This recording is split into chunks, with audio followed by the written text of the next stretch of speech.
তোমার আমার নবী রাহমাতুল লিল আলামিন বলে, আসমানের মালিক আল্লাহ, এই দোয়া আমি দুনিয়ার মধ্যে করব না, এই দোয়া আমি হাসরের ময়দানে করব। সূর্যের তাপে মাথার মগজগুলা টক বক টক বক করে পড়তে থাকবে, আমার উম্মতগুলা সবার কাছে দৌড়াইবে, কেউ সুপারিশ করবে না। তখন আমি নবী ওই দিন আমার উম্মতের জন্য আমি এই দোয়াটা সুপারিশ করব।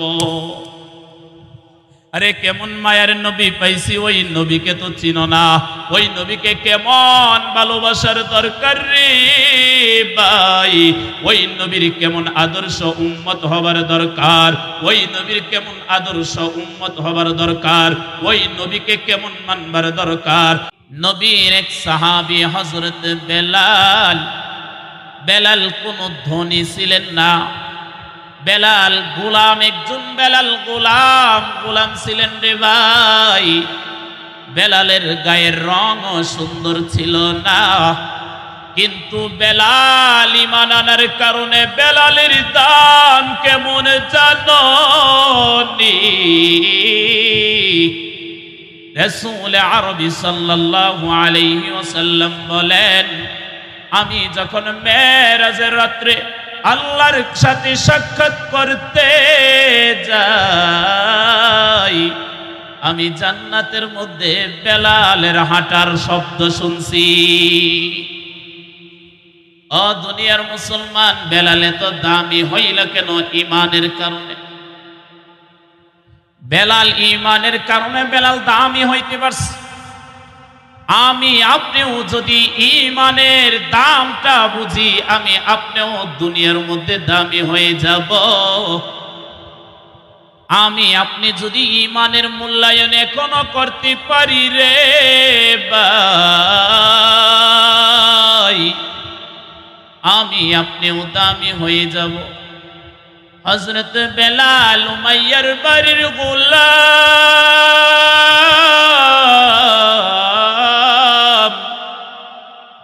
উমাইয়ার বাড়িতে হযরত বেলাল কাজ করে।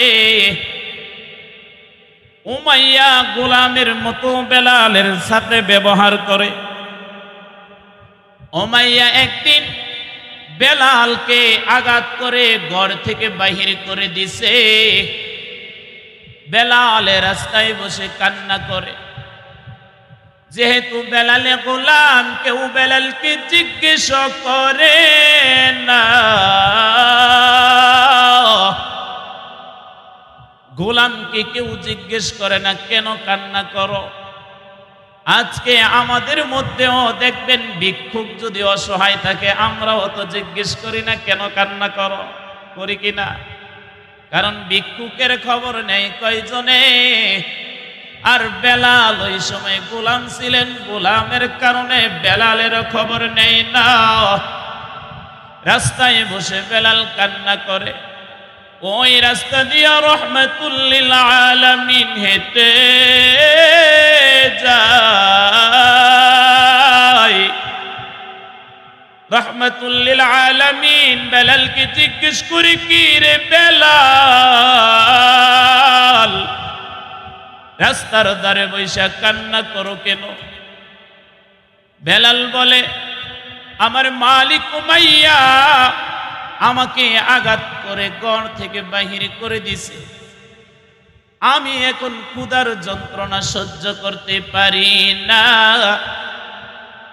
রাহমাতুল লিল আলামিন এই কথা শুইনা বাড়িতে যাইয়া আম্মা জান আয়েশা রাদিয়াল্লাহু তাআলা আনহাকে বলে, আয়েশা রে, ও আয়েশা, ঘরের মধ্যে কি আছে দাও না। আম্মা জান আয়েশা জ্বর জ্বর করে চোখের পানিগুলো ফেলে দে। ও রাহমাতুল লিল আলামিন, আপনার বুঝি ক্ষুধা লাগছে তাই না? তো ঘরের মধ্যে কোনো খাবার নাই, আপনার মনে হয় অনেক ক্ষুধা লাগছে, সেই কারণে আপনি খানা খুঁজতেছেন। রাহমাতুল লিল আলামিনকে আম্মা জান আয়েশা বলে, ও রাহমাতুল লিল আলামিন, ঘরের মধ্যে কোনো খাবার নাই, একজনে আপনাকে হাদিয়া হিসেবে একটা গ্লাস দুধ দিয়ে গেছে আর কয়েকটা খুরমা দিয়ে গেছে, এটাই খাবার আছে, আপনি খেয়ে নেন। রাহমাতুল লিল আলামিন এই খাবারটা নিয়ে ওই রাস্তার পাশে বেলাল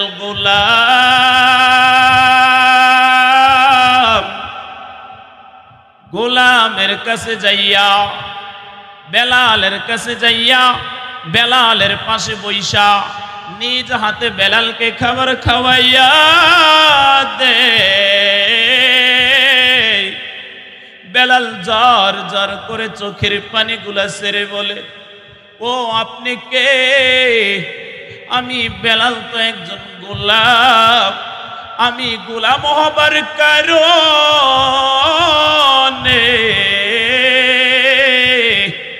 আমি বেলালের খবর কেউ নেই না, কিন্তু আপনি কে? আমি বেলালকে খাবার খাওয়াই দিচ্ছেন।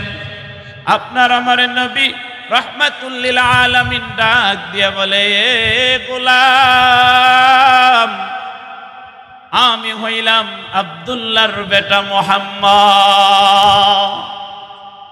বেলাল বলে, আপনার নাম তো অনেক শুনছি, আপনি নাকি মানুষকে জাদু করেন, আপনি নাকি কবিতা লিখেন, আপনি নাকি কবি, কিন্তু আপনার আদর্শ দেখে আমার মনে হয় আপনি যায় প্রচারণ যেই ধর্ম প্রচার করেন এটাই হচ্ছে সত্য ধর্ম। সুবহানাল্লাহ।